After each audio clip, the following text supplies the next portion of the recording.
9 months ago, I stumbled on a project.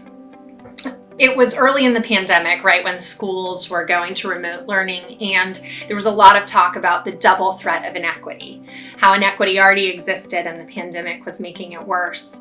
And I was reflecting on choices I'd made as a young math teacher to stop and go back and remediate, and these were choices that I later came to regret. And I was wondering if actually maybe we're on track to a triple threat, that inequity existed, the pandemic makes it worse, but that our response as educators could actually make it even worse.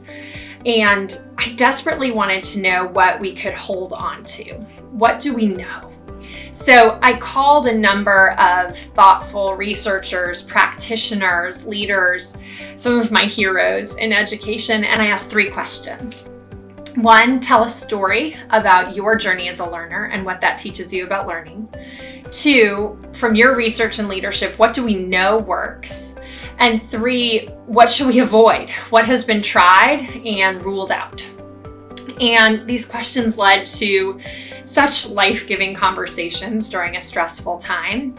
I was reminded how much the very thing that calls us into education and that we want for our kids maps to some of the things that we know work.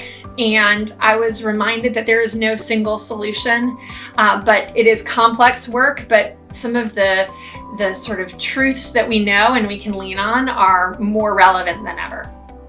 So over the next few weeks, we're going to bring you the summary of these videos. The first theme, the most recurrent across the whole series, is that relationships and learning are inseparably connected. I hope you'll walk away feeling maybe a little bit clearer on what really matters and what we should be counting on, and maybe a little inspired about what is possible during this time. I know I was.